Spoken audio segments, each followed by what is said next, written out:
If you think nothing can unseat the banks, you are absolutely wrong. Payment systems are not coming. They are already here. Welcome to Monday Money Moves. I'm Michael Abayomi, also known as Spring Boss, and I'm the Group Managing Director, Chief Executive Officer, Asset and Equity Group, a foremost and leading investment banking institution in the heart of Victoria Island and Lagos Island, Nigeria. Of course, in other major cities of the world. Payment systems sit comfortably at the heart of all businesses today, especially the technology-driven ones. Okay, this will be the crux of our discourse for this week's episode of your favorite finance blog. But very quickly, please do well to like our page and follow us on this YouTube channel to further grow the momentum as we continue to give out our beats and trying to more or less make people become rich, and the people who are already rich to stay rich through educating them across all global markets and structures. It's almost impossible to discuss payment systems without discussing money because, payment is just one of the fundamental features of money in itself. That is the divisibility nature of money, the convertibility nature of money, and of course, the acceptability nature of money. And all, these three form the bedrock of what we call today, or what we refer today as the payment system. Money and payment processes have evolved over time from, the time of the barter to objects to commodities to minted coins to notes, and of course to virtual currencies as we have today. If you look critically, you will see the metamorphosis of money linking the two major natural characteristics of money. Number one is the physicality of money. That is the old money. That is when we say we use notes, we use commodities, we use objects like cowries and the rest of it that we can see. The money that you can see, that you can touch, that you can hold, that you can squeeze, or maybe even spray in Nigerian parties. The invisibility of money, that is the new money, okay? Money that you cannot see, money that you cannot feel, money that you cannot touch. But of course, you know that it is there. That is like the digital currencies, the cryptocurrencies, and the likes of it. These two nature of money represents exactly how money has transitioned over centuries, fueling its biggest dimensional feature that we know today as payment systems. To put this topic in best perspective, or say in the very best perspective, I will quickly touch on the works of two of the most influential economists cum philosophers. John Stuart Mill, an English philosopher, political economist, and member of parliament who served between 25 July 1865 to 17th November 1868. Number two, Milton Friedman, an American astute economist, statistician, and of course a recipient of the Nobel Memorial Prize in Economic Science. These two guys are some of the finest of the two economic worlds, that is the classicals and the neoclassical schools of thought. If you are familiar with economics, you will understand this, to an extent.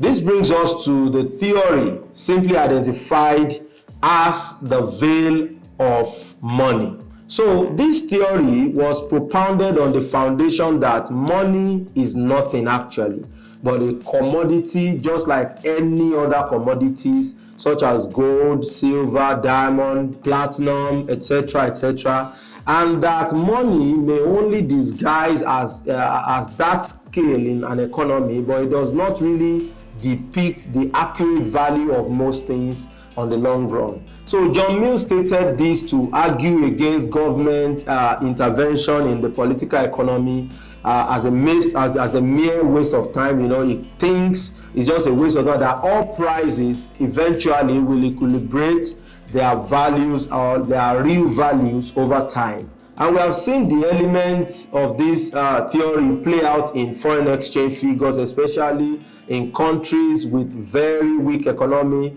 but still using uneconomic strategies and some kind of effort to, control their currency value instead of actually allowing the market to determine the value. Okay, you get to hear them come up with terms, such as FX adjustment, defending the naira in Nigeria. Okay, but on the other hand, Milton Friedman and other renowned neoclassical scholars believe that money truly might be a veil and might not really have the accurate measure of value.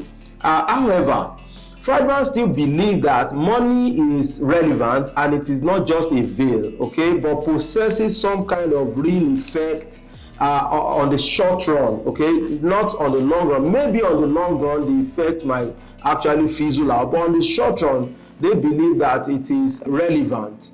Friedman postulated this theory of adaptive expectation, in response, more or less like he used the theory to defend his view on the veil of money position.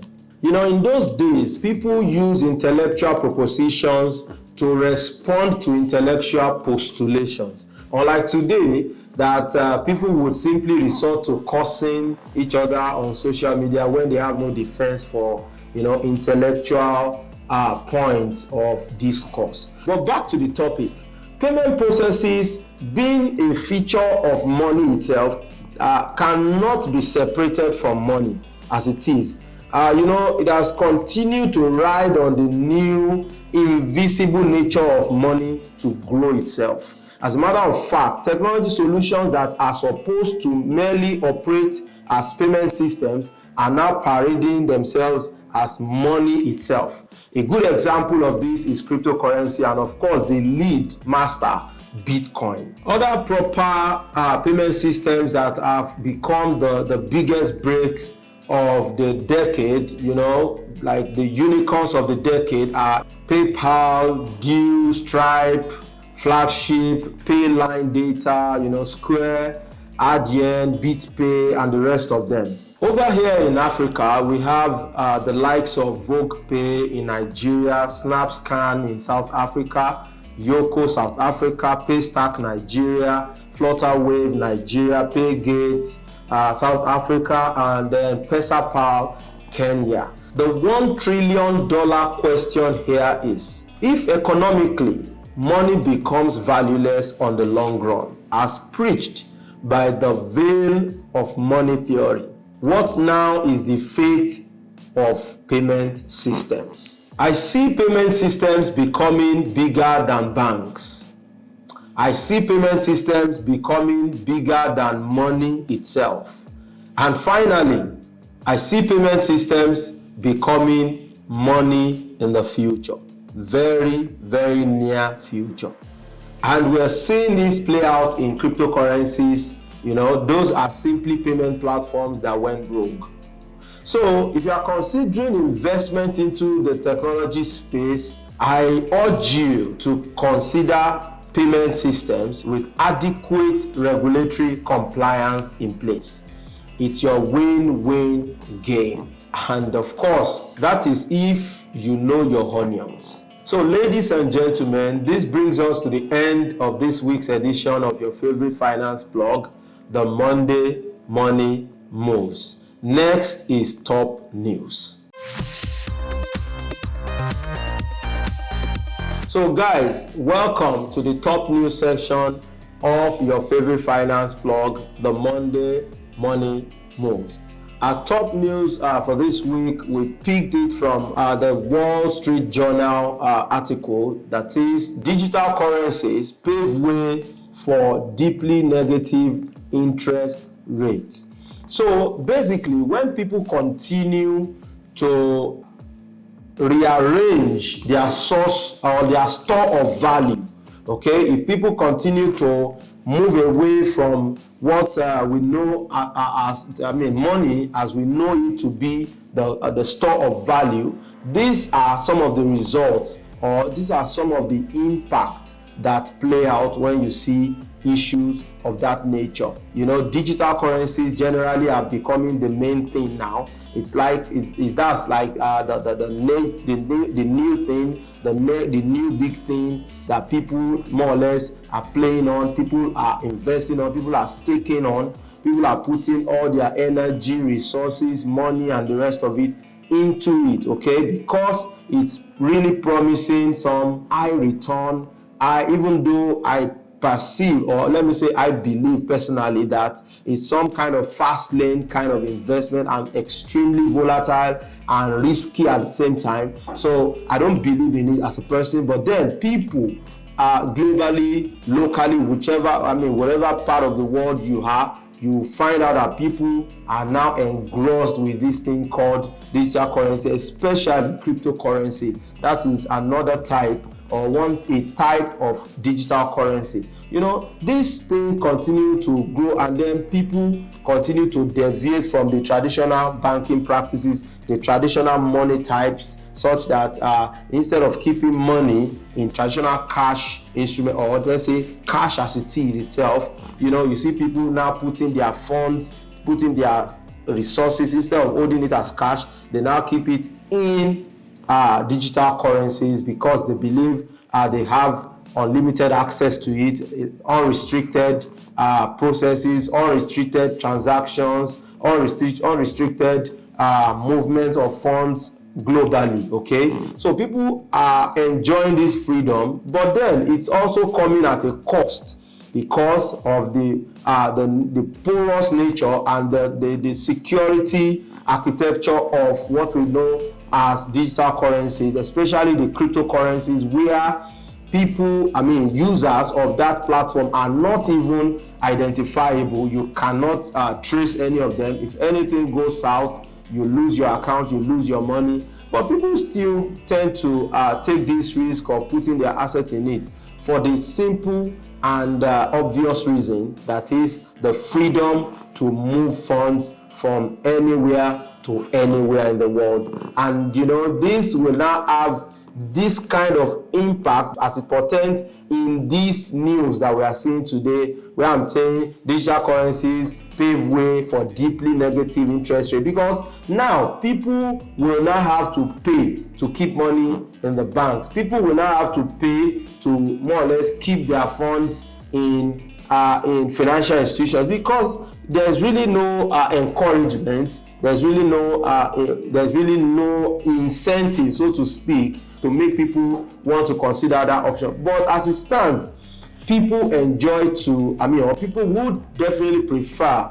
to keep their money in digital asset as we know it today. So I tell you, for good news like this, you should expect more of it, because the way the entire structure and architecture of the financial landscape is going to come out to be, or is going to play out in the next couple of years, we should just be ready, fasten our seatbelts, and be sure we are well positioned to also take advantage of the booms that is going to come along with it. So thank you for joining me for this session of the top news session of your favorite finance blog, the Monday Money Moves. Next is quote of the week. Welcome to the quote of the week session of your favorite finance blog, the Monday Money Moves. The quote for this week will be, "There is no such thing as disruption.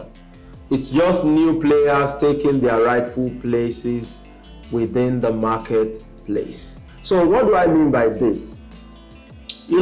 People tend to attribute a lot of market takeovers, a lot of loss of market share, or a lot of displacement within the marketplace to disruption. Well, people are so quick to say, oh, technological disruption, innovative disruption. Or, the fact is there cannot be any disruption if there has not been if there has not been a technical dislocation within the marketplace. If there exists a paralysis within a sector of the market, that is when you see players taking advantage of that friction to set a new standard, or bring up a new solution that better settles or better resolves the problem within the space. And then what does the market do? The market generally rewards, or let me say, the market generally rewards